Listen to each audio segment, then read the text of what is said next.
Alright folks, welcome to Sergeant Slide's YouTube channel, and this is Stu's Garage. So, if you watched my last video, you're probably wondering what happened to the poor Cobra. It's no longer operable. But before we get into that, I know it's going to be old news for you at this point, but at the time of me making this video, news just broke that probably the greatest driver of all time, Ken Block, has passed away. The Gymkhana series of videos is one of the things that I look forward to most every year. And a lot of people think that Ken was just a flashy driver that made cool videos and things like that. But if you just take 3 minutes and read his Wikipedia page, you'll see what an outstanding racing career he's had as well. He's influenced a whole lot of us here in this drift game. A lot of guys are out here just because of the Gymkhana videos, and I hope that I can make my own one day. The Unicorn was one of the biggest influences for me building the Drift Fox, and the way I've got it styled, at least to the best of my abilities. You know, it's just pretty shocking to lose. Super unfortunate, and with that I just want to say, don't hold grudges, folks. Treat your loved ones as though you love them, and don't take people for granted, because you just never know what could happen. So with that, unfortunately I'm never going to get him to sign the Drift Fox like I always wanted to, but my signed poster is always going to stay here at the top of my garage. I really appreciate that, and pretty much all I have to say about that, guys. So let's get into it. What happened to this thing? So actually, I'm gonna go ahead and tell you the story from the very beginning. I pretty much bought this motor sight unseen because it was for a crazy good deal. A guy was pulling it out of his Mustang because he was fed up with it, because he wanted to put a real engine in his car. Hint, hint, an LS motor. So he pulled this thing out. He basically was ditching in a parking lot, and I came and got the engine and transmission all together as one. It was a pretty good deal. Plus I was looking for another car to build at the time, and I wanted to do a 5.0 swap anyways. So when I went to go pick up this engine, we loaded it up on a trailer. It didn't have heads on it, and if you've ever dealt with a stripped down motor, you know that the edges are very sharp. Somewhere along the trip, the edges of the block actually cut through the straps that we had, and we actually lost the motor somewhere in transit. After a few hours of searching, we were able to find it after it fell off of the trailer. I, for some reason, decided to put the head studs in, and that actually saved the motor from taking any significant damage. Did have to replace the lifters and things like that that fell out of the engine, but that was no big deal. So fast forward to installing the motor in the car. We got the motor installed. The motor was over here. First start, everything sounded good. Second start, it was making a really bad tapping noise. I figured that the tapping noise might just go away, the way that we always do. And strangely enough, that noise did not go away. After my second track day in this car, the tapping noise basically got to a point where I could not ignore it anymore. And out of curiosity, well, after a lot of troubleshooting, I couldn't figure out what it was. But after it broke, and I couldn't deny it anymore, I pulled off the valve cover, and that video you guys may have seen where basically one of the rocker arms had basically broken off and the push rod was mushroomed out. Let me see, here we go. The push rod was all mashed down, and there was a lot of broken stuff. So I went, took the motor apart, replaced the parts in there. I was able to save it, sort of. And then a couple of starts later, the oil pump actually locked up in this motor while I was driving it, and put a couple of miles on this thing with absolutely zero oil pressure. So once again, operation to save the motor. So I got under there, removed the oil pan, the front subframe, all of that stuff, and replaced the oil pump with a new high pressure oil pump, just trying to save the motor. If I could only get one more track day out of this car, it would be worth it. So I got everything ready to go. So the bullet was dodged, maybe, right? So anyways, this car has a habit of purging out a lot of water. So I just have to keep the coolant topped off. It's just because I have so much coolant and these rubber hoses flex. When it gets warm and then when it cools off, it purges water. I have to top it off. So back in November, I was super smart because I took the water out of the system and I put antifreeze. Unfortunately, I've had a couple of track days since then, and I have refreshed the coolant with fresh water. 2 weeks ago, we had a big freeze, and this motor basically froze solid. My hoses were like ice cubes. Everything was frozen solid. And I crossed my fingers that everything would work out fine. Once it hit about 40 degrees, I got out here, I started the motor, I poured straight concentrate into the motor, and everything seemed fine. However, the next start, it was a lot of white smoke, and but basically this motor has unfortunately suffered some type of internal cracks, and there's water mixing with the oil, and it's basically unsavable at this point. So I'm not going to get one more track day out of it. All right, let's have a look, see what's in the oil pan. Oh yeah, there's water already coming down, guys.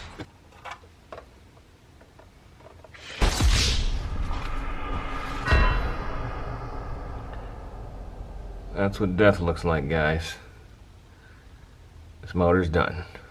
Alright guys, I don't even know where I left off. It's been a couple of months since whatever the last thing is that you guys saw, but we're going to just go ahead and pick up from here like we never even stopped. So, we've got a new motor. This motor is not new. It's actually been sitting at my house for some years now, and finally getting around to needing it. So, thanks to my buddy Anthony for providing this motor. It's a long story how I ended up with it, but we basically traded motors. Anyways, now this one's going to get a whole refresh treatment.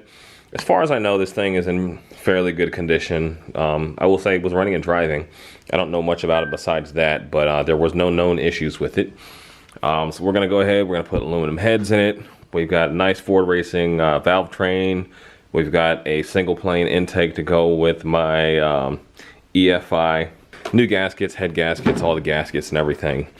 There's a couple of parts that I'm going to need off of the motor that's in the car, but we can go ahead and start breaking this thing down.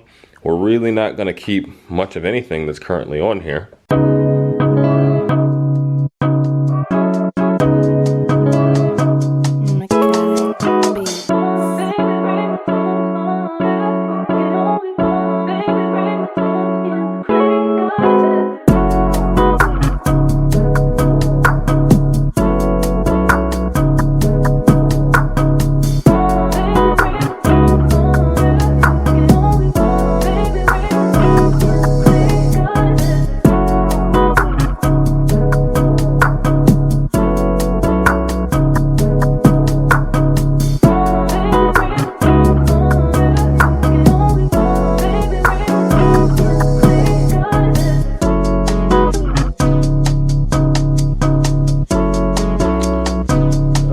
Guys, we've got the engine torn down, almost down to the bare block, and I have to say I'm pretty happy with what I see so far.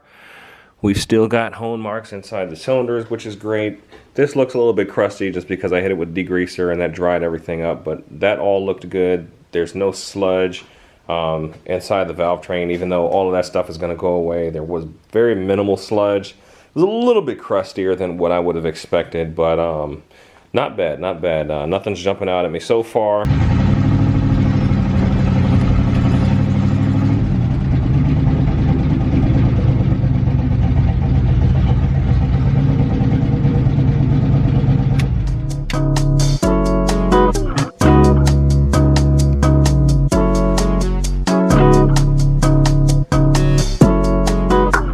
Alright guys, we got most of the top end teardown complete so that we can get ready to pull the motor out of the car. I gotta take these fuel lines off and change them out. So the reason I'm changing my fuel lines is this stuff right here. It's very commonly found on eBay, Amazon, wherever else. It's called CPE, which is supposed to be like a synthetic rubber, and it's supposed to be good for ethanol and modern fuels. So first off, if you don't run E85, it really doesn't matter. If you're running pump gas, you are running E85. It's in all the gas. E85 rots rubber hoses, and that includes the CPE. Even though they say that it's safe for CPE, it actually isn't. I've actually had CPE lines rupture on me on 3 different occasions because of dry rot. And that's what happens with the ethanol and the fuel. They will dry rot your lines. Do not use these CPE lines. I'm gonna have to go ahead and put nice E85 rated lines on the car. There is a previously uploaded video on this channel where I go into the differences of CPE and Teflon lines, or whatever this stuff is made out of. Basically, which one you should use for your car. Still feeling a little bit overwhelmed with the level of work that I have ahead of me.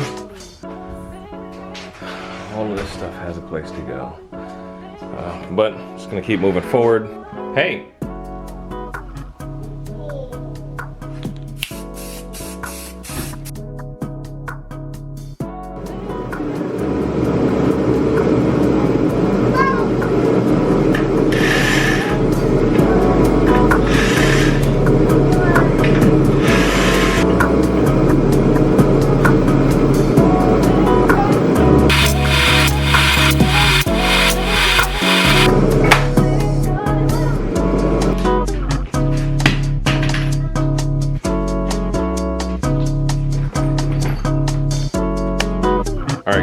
this point, we're gonna continue refreshing the motor. Yesterday we put the F-cam in the motor. Didn't show you guys that, nothing exciting there. And put the new timing chain on. So we're gonna go ahead and replace the pilot bearing, and we're gonna do the rear main seal. Also guys, at some point during the video, you may notice that the car is being held up by cinder blocks. It's actually not. It's on jack stands. I just always keep something extra under there just in case the car falls on me. I do not trust jack stands, even though that's the textbook way to do it. I do have the quick jack, but in this instance, I don't always use the quick jack. I use it when I can, but I don't always use it. So anyways, for the keyboard warriors, just letting you know what I got going on there. I'm not an idiot. I like this.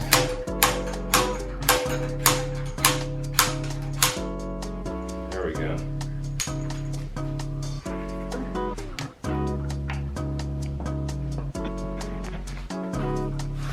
Thank you.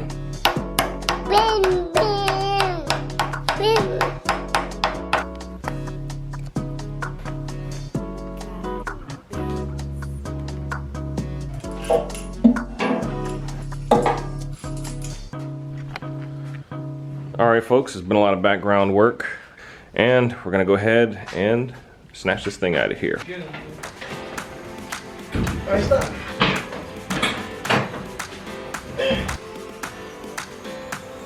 All right, guys, next up, we're going to attack fuel lines.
All right, guys, we're in the home stretch now, and shout out to my buddies who came by last night. Steve and Kern helped get pretty much most of the motor put together, like 90%. So all we have left at this point is to put the rockers on and lash them properly. I have these nice Ford Motorsport rockers that I got, steel rockers.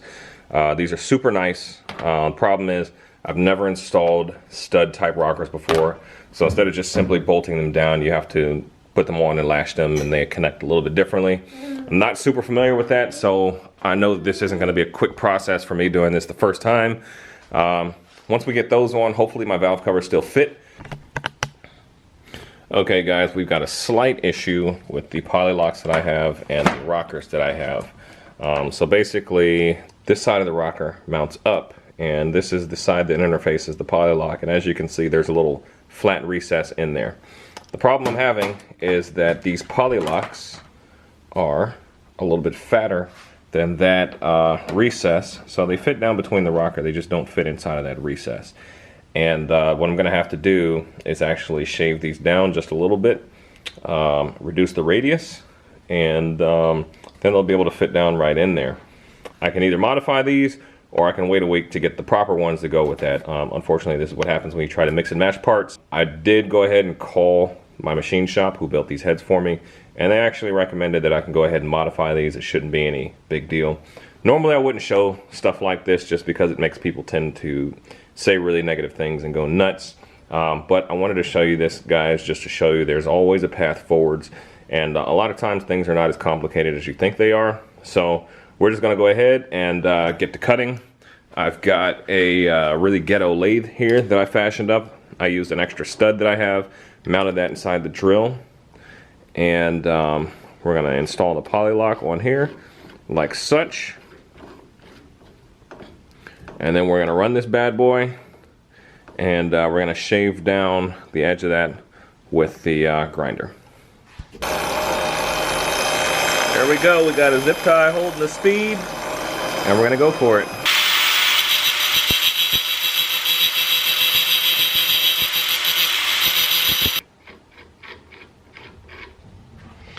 All right, guys, there we go. We've got fitment. All right, guys, there's been a lot of very small minor setbacks. Some old parts that we had to wait on, and some things happened. Doesn't really matter what happened, but we finally got the car back together. So here is essentially poor Cobra 2.0. Everything's back together, guys. I haven't showed off my exhaust enough. Spent so many hours on this thing. My NASCAR side pipes. But anyways, yeah, car's back together, and we're gonna go ahead and try to fire this thing up for the first time. Whee!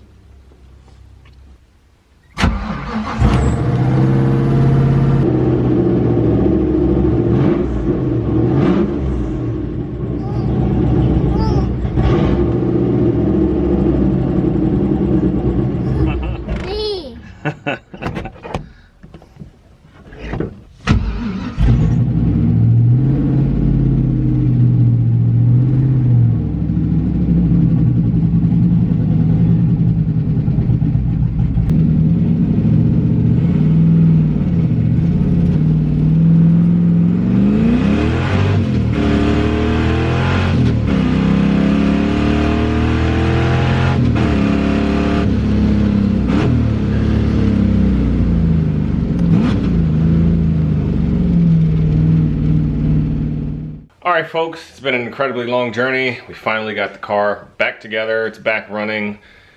There's still some issues, but we're not even gonna talk about that. We're gonna get that thing to the track, and we're gonna drive it, and hopefully we get some more track days out of it, and I can finally do that thing justice. That's pretty much it, guys. We'll catch you on the next one.